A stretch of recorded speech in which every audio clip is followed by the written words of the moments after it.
I just spoke at an event with about 200 entrepreneurs who were thinking about writing a book and whether they should or shouldn't make it a priority for themselves. And I want to break down some of the most popular questions that I got asked because these are questions that entrepreneurial authors are always asking to figure out, is this worth my time? Is it worth my energy? And is it worth the investment? What's the actual return that it can make? And so before I go into this, I just want to give you a background on who I am so that you understand exactly where I'm coming from.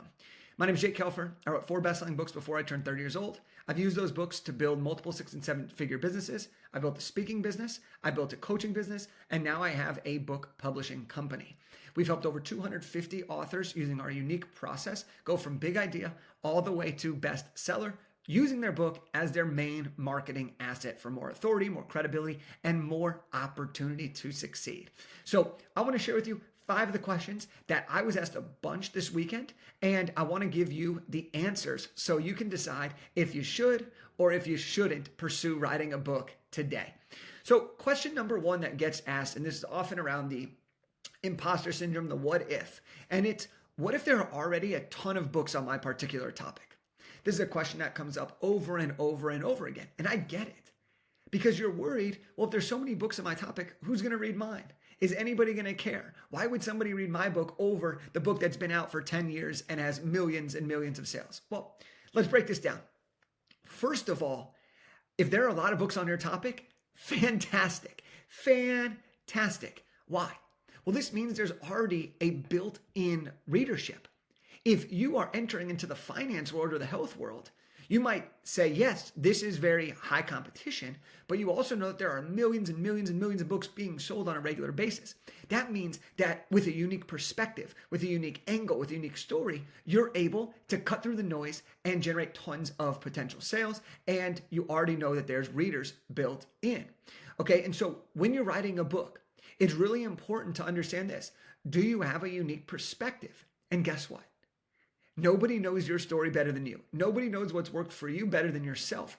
That alone is your secret sauce. That alone is your unique perspective. Think about it like this. There's a new finance book that tops the charts all the time, right? Every year, it seems like there's someone who is brand new, comes out, they're speaking on a topic that's been around for decades, but they step up. Why? Because their perspective is different. Their energy is different. They are different, even if a lot of the material may be similar. So I really, really want to stress that point. The next point that I want to make related to this is that books aren't a zero-sum game, meaning people don't just buy one book on a topic and they stop reading from that topic. Normally, you buy a book from one topic and then you buy more books on that topic to either confirm what you learned or to get different perspectives because that one didn't land for you.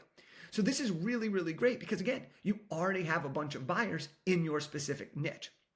Next, there's still plenty of room for you to succeed. I'm going to give you an example here. I wrote a career development book at 23 years old with 1 year of career experience. That book still became a bestseller, and thousands of people around the world have read that book. There are a lot of other career development books out there of people trying to help people get jobs. But what made mine different was that I had just come out of college and had just gotten my job. So I was speaking on time relevancy. I understood who the market was, and I wasn't trying to help everybody. I was just trying to put my perspective on what worked for me, and I knew it would help people who were 1 to 2 steps behind me. And then lastly, the last thing that I want to address related to this, again, this kind of comes back to the imposter syndrome. If there's so many books on this topic, who's going to read mine? And instead of worrying about this, I just want you to ask yourself, have you helped somebody get a result? Have you been paid to maybe teach, speak, or coach on that result? And do you want to help more people get that same result? If you answered yourself yes to these questions, well, then you probably should be writing a book on this particular topic because you're passionate about it, you know you can do it, and you've already made money doing it. So that's question 1. Let's move on to question number 2. This is a question that gets asked over and over and over again, especially the busier somebody is. And this question is, how long should my book be?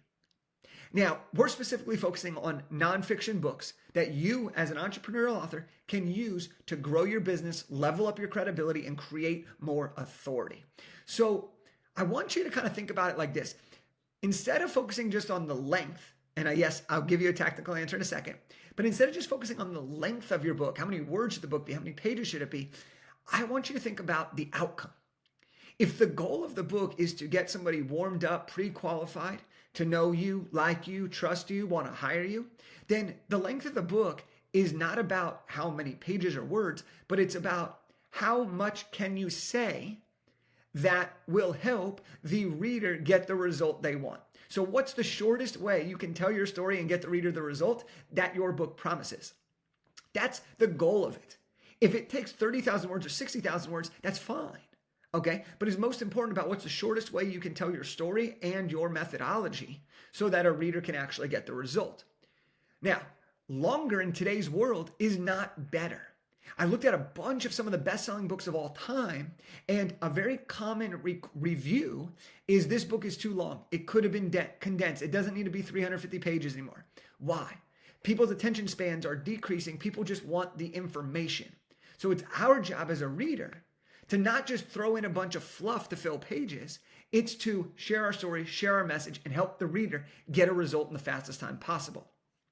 Now, on the flip side to that, you don't want the book to be too short. That's when it just becomes like this boring ebook or even a pamphlet, and that doesn't look as legitimate. So when it comes to the technical answer here, the page count range that we see work really, really well for authors is around that 150 page range. Okay, go up to 200, go down to 120, but ultimately that's what we've seen work really, really well. From a length of the book, it could be 30 to 45,000 words. Again, nonfiction book. If you want to go longer, you can obviously go longer, but that is the range that we're seeing work really, really well. Also specifically because once you have a book, you want to market the book, you want to leverage the book. And if your book's 150 pages versus 450 pages, it is a lot cheaper to market. It's a lot cheaper to buy your own books, to give them away. You make more money on royalties potentially, depending on your pricing. So there are some other factors that can come into play. But for simplicity's sakes, think about it as 150 pages. Think about it as 30 to 45,000 words. But most importantly, think about it in the terms of what is the least amount of words I can use that fully encapsulates my story and my ideas to help the reader get the result. Because I can promise you this, if a reader can get the same result in 150 pages as they could in 300 pages, they're going to love you for doing it in half the time. All right, question number 3 that gets asked a lot, is like, what is the ROI? And the question is, how do I actually make money from a book? And this question typically stems from people who are interested in writing a book, but they don't see the ROI. They don't see that the time is going to be worth it. They think that they have to stop running their business in order to actually write this book and do it. And so I want to debunk that once and for all. I believe that a book will not only be a great use of your time, but I believe it will save you time. Why? You do the work one time, and then you can use your book for years and years and years. My first book came out in 2016, and in 2026, my book still gets me paid every single month. I just got a speaking inquiry to talk about from my first book. Okay. Now that doesn't happen all the time, but it just goes to show that once you do the work once, you can benefit for years and years and years. But let's talk about actually monetizing, which is the question. How do I actually make money from a book? Now, the misconception that people have is that the best way to make money is from book sales. But the real truth is that most people don't make a ton of money from their book sales. I hope you do, but I also want you to understand that that's just part of the game. And as an entrepreneurial author, it's often a small part of the game. Where you're really going to make your money is on the back end. This is coaching, consulting, speaking engagements, digital products, courses, live events, retreats. You can also negotiate raise because you have a book, switch your careers. There are so many ways. Get partners, create investor opportunities. There are so many reasons why you would write a book. Sell more physical products if you have a physical product company. There's so many different ways that you can utilize it. And here's what's really amazing. Number 1, you get to choose your own adventure. So you can choose how you want to monetize your book based on your current business model. And secondly, you can do 1, 2, or all of these things over time to then really benefit and create your growth engine. So I'll give you an example. My book, Big Idea 2 bestseller, was on how to write, publish, and launch a nonfiction book. That turned into a coaching business. I also used that book to build a high-ticket book publishing company. I use that book to get speaking engagements. I use that book to then consult other smaller publishing companies. I've used that book to create digital products. I've used that book to create a live event. I did the work one time and I was able to create all these amazing offers that have gotten me paid, all from the effort of writing the book one time. So you can use it as a low ticket entry point, a free lead generation tool. It could be top of funnel. It could be a piece of whatever it is that you're building. So it's a really, really great way. And the best part is you can start monetizing your book before it's even out. And that's something that we really focus on here at Big Idea to Bestseller. All right, question number 4. How long will it take to complete my book?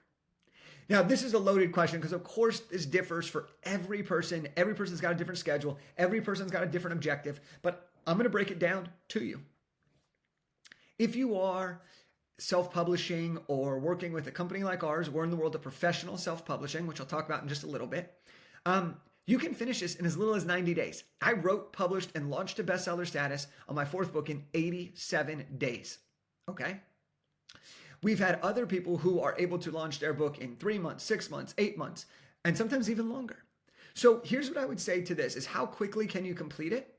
Well, ultimately, that's up to you. But as a general thumb, it can be done in as short as 90 days, and it should be done in less than a year. What we have seen after working hundreds and hundreds and hundreds of authors, if you're committed to doing the work, it should not take you longer than a year to go from idea to a successful launch. In terms of time per week, I recommend about 3 to 7 hours per week, again, depending on how fast you would like to move. But that's the reality of it, okay? You don't have to stop running your business. You don't have to sacrifice your entire family time. There's still plenty of time in the day and in the week for you to write and create an unbelievable book that will become your best marketing asset in just an hour a day, okay? I've seen it done myself, and we've helped so many other people do this as well. Now, the last question that gets asked all the time is, what's the best publishing path for me as an entrepreneurial author? Should I go traditional? Do I self-publish? Like, what is the type of publishing that you do, Jake? Like, how does it actually all work? And so I'm going to give you a super quick breakdown and what I recommend for most entrepreneurial authors. I'm a big believer as an entrepreneurial author, you want to create the publishing path that is best for your back end objectives. And I also believe that you want to pick the best path based on your speed and your budget. So let me walk you through these. Traditional publishing. This is often attached to a vanity metric, I've seen my biggest influencer, people that I follow go this route. And so people think that the best way to get published is a traditional publishing deal. There are pros and cons to this. If you get a traditional publishing deal, you have to first find an agent, create a book proposal, then get signed to a deal, and then it's 18 to 36 months after that on average. So if you have a really long time horizon, then maybe explore this route. If you have a massive following and you're a celebrity, then maybe this could be worth it because you might get a big enough advance to cover the rest of your cost. A big misconception about getting a traditional publisher is that they do all the marketing. They don't. Okay, and so we have people who come from the biggest publishers in the world say, hey, Jake, can you help me with my marketing strategy? I still have to pay for this. My publisher isn't doing this for me. Okay, so this is really important for you to understand and be aware of what you're getting into. And then traditional publishers will also take a large percentage of your book. Okay, so if you get a small or large advance, you will have to then sell enough copies for the publisher to recoup their initial investment before you will see another dollar from your book. It's also a lot more red tape in who owns it, how you can leverage it, and how you can grow. So for a lot of entrepreneurial authors, this is not my number one choice. For some, it's brilliant. But for most entrepreneurial authors who are using their book for credibility and business opportunity, lead gen, and high ticket opportunities, it's not the traditional publishing route. You can achieve most of the same success by going a different route and retaining full control. The exact opposite of traditional publishing is the self-publishing realm. Now, self-publishing, you're kind of doing it all on your own, but you can choose your timeline, so you go as fast or as slow as you want. You have 100% creative control, and you still have to do your own marketing, but you can piecemeal it. So the pro of this is everything I just mentioned. The cons of self-publishing, though, is sometimes there's a big learning curve and you have to spend a ton of time. So if you value your time and you have some money to invest, then it might be worth investing to save you time, because you don't need to learn who's the best formatter or how to create your cover design. You can outsource these things. Now, unfortunately, self-publishing gets a bad rep because there's so many people that do a shitty job of self-publishing. They just hire people on Fiverr who don't really know what they're doing. They don't really know what they're doing. And then they put together something that looks like a Canva graphic with bad formatting. And then you're like, wait a sec. I just spent $10,000, $5,000, $20,000, and I'm not even proud of this thing. And that's why self-publishing gets a bad rep. There's so many people out there who just go really fast or just use AI, and their book isn't it. It's not the book that will elevate their career. Pros and cons. And then the third option, and this is where we live, this is where Big Idea to Bestseller lives, is we're in the professional self-publishing world, which basically means we're going to provide all the services of a traditional publisher. We're going to help you create the book. We're going to outline the book with you. We're going to help you write the book. We're going to edit the book for you, design the book for you, format the book for you, publish the book professionally for you, help you launch the book, and even market your book to a certain extent.